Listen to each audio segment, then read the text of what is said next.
দার্জিলিং ট্যুরের 15 মিনিটের এই ভিডিওটি হয়তো আপনার দার্জিলিং সম্পর্কে ধারণা বদলে দিতে পারে। সবচেয়ে কম খরচে এবং স্বাচ্ছন্দ্যের সঙ্গে কিভাবে দার্জিলিং ঘোরা যেতে পারে সেটাই এই ভিডিওতে আলোচনা করা হয়েছে। এবং সোলো ট্রাভেলার বা ছোট গ্রুপে যারা দার্জিলিং যেতে চলেছেন তাদের জন্য এই ভিডিওটি পারফেক্ট হবে। সিনিয়র সিটিজেন বা হাঁটতে অসুবিধা থাকলে এই ভিডিওটি তাদের জন্য নয়, কারণ দার্জিলিং এর বেশ কয়েকটি জায়গা আমরা হেঁটে হেঁটেই ঘুরবো। নমস্কার, আমি রুমা, আপনারা দেখছেন হলিডে স্টোরি এই চ্যানেলটি।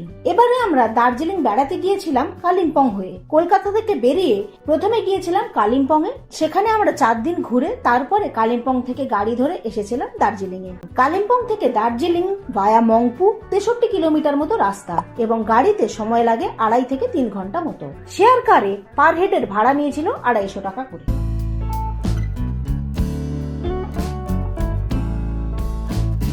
দার্জিলিং এর হোটেলে পৌঁছে আমরা একটু রেস্ট নিয়ে বেরিয়ে পড়লাম আমাদের প্রিয় শৈল শহর দার্জিলিং ঘোরার জন্য।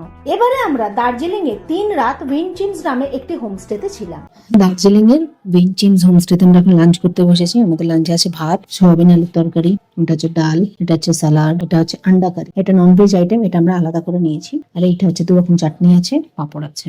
এই হোমস্টেটার সবকিছুই তো ভীষণ ভালো, লোকেশনটাও খুব ভালো, খাওয়া দাওয়া খুব ভালো, যে অ্যাটমসফিয়ার সেটাও খুব হোমলি অ্যাটমসফিয়ার, আমাদের খুবই ভালো লাগছে। কিন্তু যেটা একমাত্র এই হোমস্টেটার ডিসঅ্যাডভান্টেজেস বলতে পারেন সেটা হচ্ছে যে এই সিঁড়ি দিয়ে ওঠাটা, নিচ থেকে কিন্তু সিঁড়ি দিয়ে প্রায় 3 তলায় উঠতে হবে। এরপরে যদি আপনারা না একান্তে উঠতে পারেন লাগেজ নিয়ে, তাহলে ওনাদেরকে আগে থেকে বলে রাখলে ওনারা কুলির নাম্বার দিয়ে রাখে বা বলে দেয়, কুলির সাথে যোগাযোগ করে রাখে, তাদের সাথে কথা বলে 150 টাকা নেয়, ওপরে লাগেজটা তুলে দেয়। দার্জিলিং সাইট সিনে প্রথম দিন দেখেছিলাম Himalayan Tibet museum, Darjeeling clock tower ও মহাকাল টেম্পল। দার্জিলিং ম্যালের কাছে যে ক্লক টাওয়ারটি আছে তার পাশ থেকে যে রাস্তাটি ওপর দিকে উঠে যাচ্ছে, সেই রাস্তা দিয়ে 2-3 মিনিট হাঁটলেই পৌঁছে যাওয়া যায় হিমালয়ান টিবেট মিউজিয়ামে। হিমালয়ান টিবেট মিউজিয়ামটি গান্ধী রোডের ওপরেই অবস্থিত।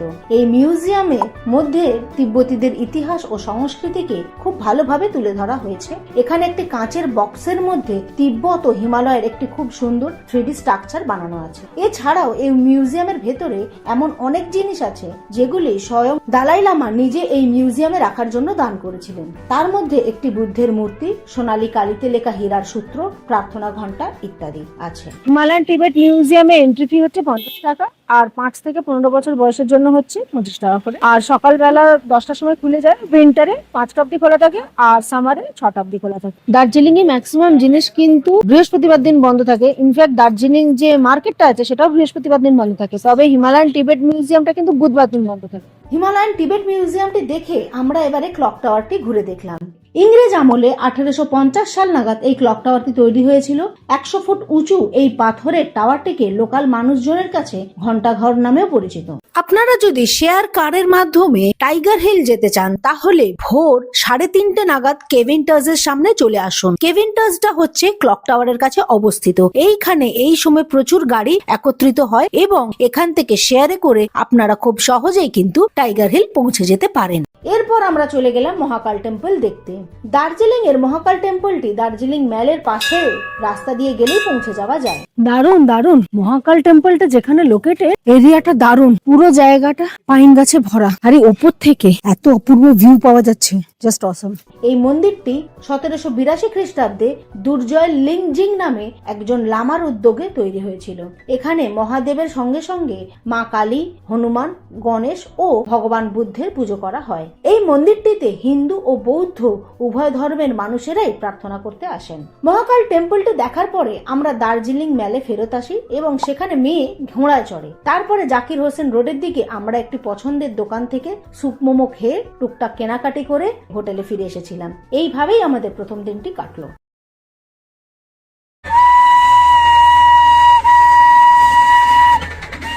দ্বিতীয় দিন আমরা সকালবেলা 6টার মধ্যে বেরিয়ে গিয়েছিলাম, কারণ এই দিন অনেকগুলি জায়গা ঘোরার ছিল।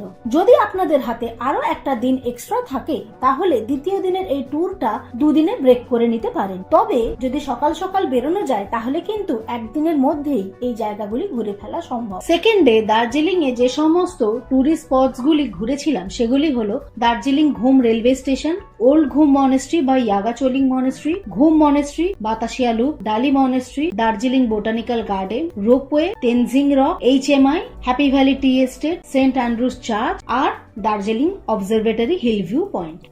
যারা লোকাল সাইট সিন করার জন্য গাড়ি রিজার্ভ না করে ব্রেক করে করে ঘুরতে চান, তারা কিন্তু চকবাজারের যে মুখটা, সে মুখে চলে আসবেন। যেখান থেকে একটা সিঁড়ি আছে, ওপরে ম্যালের দিকে চলে যাচ্ছে, ওই ম্যালের সিঁড়ির মুখে ওই যেখানে লেখা আছে ঘুম, জোর বাংলো, ডালি, এখানকার লোকাল গাড়িগুলো পাওয়া যায়। এই লোকাল গাড়িগুলো করে আপনারা হচ্ছে একদম ঘুমে চলে গেলেন। ঘুম থেকে এরপরে ঘুম মনেস্ট্রি, ওল্ড ঘুম মনেস্ট্রি, ঘুম রেলওয়ে স্টেশন, এগুলো ঘুরতে ঘুরতে আবার দেখে চলে আসতে পারেন। দ্বিতীয় দিন সকাল সকাল হোটেল থেকে বেরিয়ে একটি শেয়ার কারে করে প্রথমেই পৌঁছে গেলাম দার্জিলিং ঘুম রেলওয়ে স্টেশনে। শেয়ার কারে ভাড়া নিল 30 টাকা পার হেড। পশ্চিমবঙ্গে অবস্থিত ঘুম রেলওয়ে স্টেশনটি ভারতের সর্বোচ্চ রেলওয়ে স্টেশন এবং বিশ্বের 14 নম্বর উচ্চতম রেলওয়ে স্টেশনও বটে।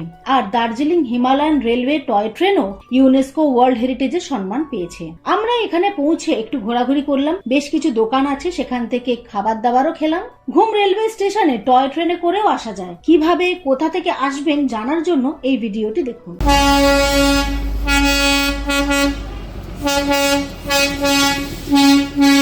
এরপর আমরা হেঁটেই চলে গেলাম ওল্ড ঘুম মনেস্ট্রি দেখতে। ঘুম রেলওয়ে স্টেশন থেকে 700 মিটার মতো রাস্তা। ওল্ড ঘুম মনেস্ট্রি ইয়াগাচোলিং মনেস্ট্রি নামে পরিচিত। এই মনেস্ট্রিটি দার্জিলিং এর প্রাচীনতম বৌদ্ধ মঠগুলির মধ্যে একটি এবং 1850 সালে নির্মিত হয়েছিল। ওল্ড ঘুম মনেস্ট্রি সকাল 6টা থেকে সন্ধ্যে 6টা পর্যন্ত খোলা থাকে। এরপরে আমরা এলাম ঘুম মনেস্ট্রি দেখতে। পায়ে হেঁটে 10 মিনিট মতো সময় লাগে ওল্ড ঘুম মনেস্ট্রি থেকে। ঘুম মনেস্ট্রিটি দার্জিলিং এর হিলকাট রোডের ওপরেই অবস্থিত। ঘুম মনেস্ট্রির অপর নাম হলো সামটেং চোলিং বুদ্ধিস্ট মনেস্ট্রি।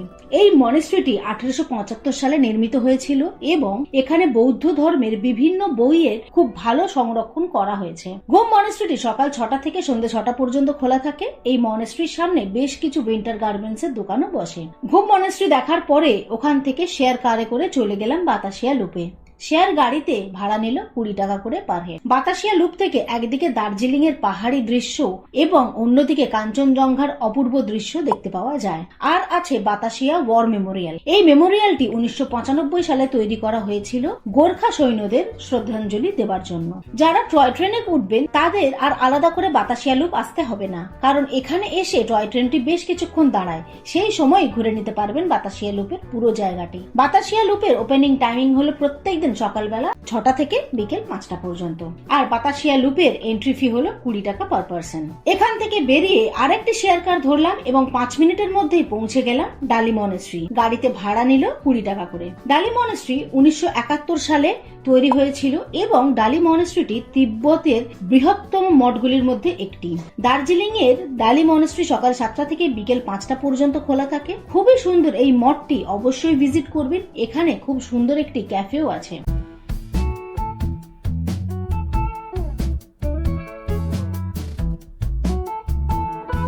ডালি মনেস্ট্রি থেকে বেরিয়ে আবার একটি শেয়ার গাড়ি ধরলাম এবং দার্জিলিং কার স্ট্যান্ডে পৌঁছালাম। এখান থেকে হেঁটে একটু নিচের দিকে নামলেই দেখে নিতে পারবেন Darjeeling botanical garden. Darjeeling botanical garden 40 acre জায়গার উপর তৈরি করা হয়েছে। এখানে বিভিন্ন ধরনের বড় বড় গাছ তো আছেই, এছাড়াও 150-এরও বেশি ধরনের ক্যাকটাস রয়েছে। এছাড়াও রয়েছে অর্কিড হাউস এবং গার্ডেনের নিচের দিকে নেমে গেলে বিদেশ থেকে ইম্পোর্ট করা বহু গাছ এখানে লাগানো হয়েছে, সেগুলিও দেখতে পাওয়া যাবে। বিশাল বড় জায়গা নিয়ে এই বোটানিক্যাল গার্ডেনটি তৈরি হয়েছে, তাই এখানে এলে অবশ্যই হাতে সময় নিয়ে আসতে হবে। বোটানিক্যাল গার্ডেনের এন্ট্রি ফি হচ্ছে 20 টাকা পার পার্সন। সকাল 6টা থেকে বিকেল 5টা পর্যন্ত বোটানিক্যাল গার্ডেন রোজই খোলা থাকে। বোটানিক্যাল গার্ডেন দেখার পরে আমরা বাস স্ট্যান্ডের দিকে ফিরে আসছিলাম। এই রাস্তাতেই একটি মোমোর দোকান দেখতে পেলাম। এখানে 30 টাকায় 8 পিস মোমো পাওয়া যাচ্ছিল। এই দোকান থেকে মোমো খেয়ে বাস স্ট্যান্ডে পৌঁছালাম। বাস স্ট্যান্ডে পৌঁছে সেখান থেকে সিংমারি যাওয়ার একটি লোকাল শেয়ার কার ধরলাম। দার্জিলিং বাস স্ট্যান্ড থেকে সিংমারি যেতে গাড়িতে সময় লাগলো 15 মিনিট মতো। গাড়িটি আমাদের যেখানে নামালো তার পাশ থেকে রোপওয়ে যাওয়ার রাস্তা চলে গেছে। রোপওয়ের টিকিট কাউন্টারে পৌঁছে দেখলাম সেখানে তখন প্রচুর ভিড়, 2-3 ঘন্টা ওয়েটিং টাইম, তাই রোপওয়ে চড়া আর হয়নি। দার্জিলিং এর রোপওয়েটিকে দার্জিলিং এর রঙ্গিত ভ্যালি প্যাসেঞ্জার কেবল কারও বলা হয়। দার্জিলিং এর রোপওয়েটি 1968 সালে শুরু হয়েছিল এবং এটি ভারতের প্রথম কেবল কার। দার্জিলিং রোপওয়ের টোটাল জার্নি টাইম হচ্ছে 45 মিনিট। আমরা এখান থেকে তারপর হাঁটা পথেই পৌঁছে গেলাম তেনজিং রক। তেনজিং রক জায়গাটি লেবংকাট রোডের উপরে অবস্থিত। এই জায়গাটির নামকরণ করা হয়েছে তেনজিং নোরগের নামে, যিনি 1953 সালে এডমন্ড হিলারির সাথে প্রথমবার এভারেস্ট আরোহণ করেছিলেন। তেনজিং রকে বিভিন্ন অ্যাক্টিভিটি দেখলাম এবং পাশের একটি ছোট মার্কেট আছে সেটিও দেখলাম। একটি লোকাল দোকান থেকে ম্যাগি খেলাম এবং তারপর লেবং ফেরত একটি শেয়ার গাড়িতে উঠে পড়লাম। এবং 10 মিনিটের মধ্যেই পৌঁছে গেলাম HMI বা হিমালয়ান মাউন্টেনিয়ারিং ইনস্টিটিউট। HMI বা হিমালয়ান মাউন্টেনিয়ারিং ইনস্টিটিউট দক্ষিণ পূর্ব এশিয়ার প্রধান পর্বতারোহণ কেন্দ্র। এটি 1954 সালে তৈরি হয়েছিল ভারতের প্রধানমন্ত্রী জওহরলাল নেহেরু, শেরপা তেনজিং নোরগে এবং স্যার এডমন্ড হিলারির এভারেস্টের প্রথম সফল আরোহণকে স্মৃতির উদ্দেশ্য করে। দার্জিলিং এর HMI সকাল 9টা থেকে বিকেল 4টে পর্যন্ত খোলা থাকে এবং প্রত্যেক বৃহস্পতিবার দিন HMI বন্ধ থাকে। HMI তে ঢোকার জন্য 100 টাকা করে এন্ট্রি ফি দিতে হয় পার হেড। এরপরে দেখে নিলাম হিমালয়ান মাউন্টেনিয়ারিং ইনস্টিটিউটের পাশেই অবস্থিত হিমালয়ান জিওলজিক্যাল পার্ক বা দার্জিলিং জু। এই জুটি ভারতের একমাত্র বিশেষ চিড়িয়াখানা যেখানে রেড প্যান্ডা, স্নো লেপার্ড, তিব্বতী নেকড়ে এবং পূর্ব হিমালয়ের বিভিন্ন বিপন্ন প্রজাতির প্রাণীকে সংরক্ষণ করা হয়েছে। তারপর এখান থেকে লেবং ফেরত আরেকটি শেয়ার কার ধরলাম এবং পৌঁছে গেলাম হ্যাপি ভ্যালি টি এস্টেটের সামনে। হ্যাপি ভ্যালি টি এস্টেটটি 1854 সালে প্রতিষ্ঠিত হয়েছিল।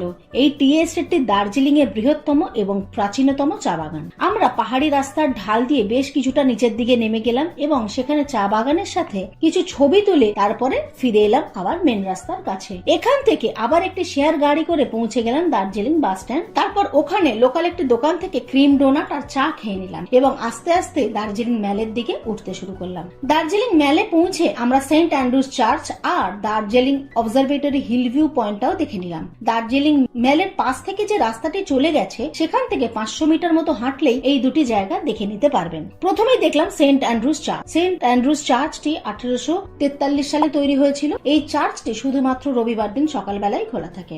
এখান থেকে আরো 2-3 মিনিট হেঁটে গেলেই অবজারভেটরি হিল ভিউ পয়েন্টে পৌঁছে যাওয়া যায়। এখান থেকে পাহাড়ের গা ঘেঁষে রেলিং দিয়ে ঘেরা একটি বসার জায়গা আছে। দার্জিলিং এর পাহাড়ের উপত্যকার খুব ভালো ভিউ তো পাওয়া যায়ই, তার সঙ্গে সঙ্গে আকাশ পরিষ্কার থাকলে এখান থেকে কাঞ্চনজঙ্ঘারও খুব ভালো ভিউ পাওয়া যায়। তারপরে আমরা চললাম নাইটেঙ্গেল পার্ক দেখতে। নাইটেঙ্গেল পার্কটি রাজভবনের কাছে অবস্থিত, মাত্র 500 মিটার হাঁটা পথে। এই নাইটেঙ্গেল পার্কটি সকাল 9টা থেকে খুলে যায় এবং বিকেল 5টা পর্যন্ত খোলা থাকে। নাইটেঙ্গেল পার্কের এন্ট্রি ফি হলো মাত্র 20 টাকা পার পার্সন। আর নাইটেঙ্গেল পার্ককে অনেকে হ্যাঙ্গিং গার্ডেন নামেও জানেন। ওয়েদার ভালো থাকলে এখানে সব থেকে ভালো কাঞ্চনজঙ্ঘার ভিউ পাওয়া যায়। তারপরে এখানে বেশ কিছুটা সময় কাটিয়ে আস্তে আস্তে হাঁটতে হাঁটতে পৌঁছে গেলাম দার্জিলিং ম্যালে।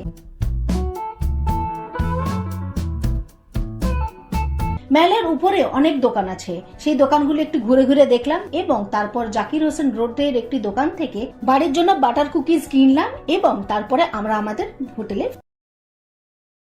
তৃতীয় দিন চেক আউট করে সকালবেলা দার্জিলিং কার স্ট্যান্ড থেকে আমরা একটি গাড়ি ভাড়া করেছিলাম এবং কথা হয়েছিল জাপানিজ টেম্পল দেখিয়ে আবার আমাদেরকে কার স্ট্যান্ডে নামিয়ে দেবে। তার জন্য ভাড়া নিয়েছিল 500 টাকা। এখানে বলে রাখি, যদি আপনারা গঙ্গামাইয়া পার্ক ও রক গার্ডেন যেতে চান তাহলে কিন্তু শেয়ারে যাওয়া যাবে না, আলাদা করে গাড়ি ভাড়া করতে হবে। আর দার্জিলিং কার স্ট্যান্ড থেকে বহু জায়গায় যাওয়ার গাড়ি পাওয়া যায়। শেয়ার গাড়ি যেমন পাওয়া যায় তেমনি রিজার্ভ গাড়িও পাওয়া যায় এইখান থেকে। দার্জিলিং এর বাস স্ট্যান্ডের একটি ফুল ভিডিও আছে, লিঙ্কটি ডেসক্রিপশনে দিয়ে দিলাম। দার্জিলিং ম্যাল থেকে গাড়িতে করে 15 মিনিটের মধ্যে পৌঁছে যাওয়া যায় জাপানিজ টেম্পলে এবং এখানেই আছে পিস পাগোডাটিও।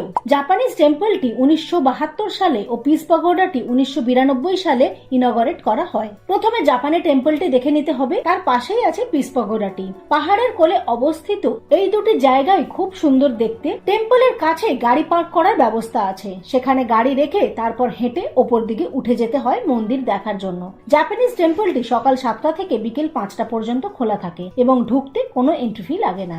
জাপানিজ টেম্পলের পাশে আরো বেশ কিছুটা সময় কাটিয়ে এবং এখানকার চারপাশের প্রাকৃতিক দৃশ্য উপভোগ করার পরে আমরা আস্তে আস্তে নেমে এলাম এবং গাড়ি ধরে চললাম দার্জিলিং বাস স্ট্যান্ডের দিকে। আর ফেরার পথে দেখে নিলাম বোস ইনস্টিটিউট ক্যাম্পাস। বিখ্যাত বিজ্ঞানী আচার্য জগদীশ চন্দ্র বসু 1920 সালে এই ভবনটি স্থাপনা করেছিলেন এবং কবিগুরু রবীন্দ্রনাথ ঠাকুর ও বিখ্যাত শিল্পী নন্দলাল বোসের পরামর্শে এই ভবনটি ডিজাইন করা হয়েছিল। তবে বর্তমানে এই বাড়িটিতে টুরিস্টদের ঢোকা অ্যালাউ করা হচ্ছে না। দার্জিলিং বাস স্ট্যান্ডে ফিরে এবারে আমরা পশুপতি মার্কেটের দিকে যাওয়ার জন্য গাড়ি ধরলাম, কারণ আমরা ঠিক করেছিলাম যে দার্জিলিং থেকে ফেরার পথে পশুপতি মার্কেট ও মিরিক হয়ে আমরা শিলিগুড়ি ফিরে আসব। দার্জিলিং বাস স্ট্যান্ড থেকে পশুপতি মার্কেট 29 কিলোমিটার রাস্তা, গাড়িতে সময় লাগে 1 ঘন্টা মতো, ভাড়া নেয় পার হেড 200 টাকা করে। আর এই রাস্তা দিয়ে যখন যাচ্ছিলাম তার যে কি অপরূপ প্রাকৃতিক দৃশ্য সে কথা মুখে বলার ভাষা নেই। দুপাশে পাইন বনের ভিতর দিয়ে ঋষি রোড রাস্তাটি চলে গেছে। আর এই রাস্তাতেই বিজনবাড়ি, লেপচা জগৎ, সুখিয়া পোখরি এই সমস্ত অফবিট ডেস্টিনেশন গুলিও পড়বে। প্রাকৃতিক দৃশ্য দেখতে দেখতে পৌঁছে গেলাম এবং পশুপতি মার্কেটের সামনে গাড়ি আমাদেরকে নামিয়ে দিল। এখানে ভারত নেপাল বর্ডারের চেকপোস্টে আধার কার্ড দেখিয়ে নেপাল বর্ডারে ঢুকলাম এবং পশুপতিনাথের মন্দির ও পশুপতি মার্কেটটি ঘুরে দেখলাম। পশুপতি মার্কেটের ফুল ভিডিও এইখানে পেয়ে যাবেন। যদিও আমার কিছু বিশেষ ভালো লাগেনি এই জায়গাটি, এখানে আমরা 1 ঘন্টা মতো সময় কাটিয়ে তারপরে বেরিয়ে এলাম। আমরা এখানে গাড়ির কথা জিজ্ঞাসা করতে গেলাম তো ট্যাক্সি স্ট্যান্ডের ড্রাইভাররা বলছে पैदल आए थे तो अब 200 रुपया लगेगा। এবং এইখান থেকে মিরিক যাওয়ার জন্য শেয়ার গাড়ি ধরলাম। পশুপতি মার্কেট থেকে মিরিক 15 কিলোমিটার মতো রাস্তা, গাড়িতে 8 ঘন্টা মতো সময় লাগে। পশুপতি মার্কেট থেকে গাড়ি ধরে আমরা যখন মিরিক আসছিলাম তখন এই রাস্তাতে গোপালধারা টি এস্টেট পড়বে। আমরা গোপালধারা টি এস্টেটটি দেখে তারপরে মিরিক ফিরে এসেছিলাম। মিরিকে পৌঁছে আমরা শিলিগুড়িগামী একটি শেয়ার গাড়িতে আমাদের লাগেজগুলি রেখে দিলাম এবং মিরিক লেক ও তার চারপাশটা একটু ঘুরে দেখলাম।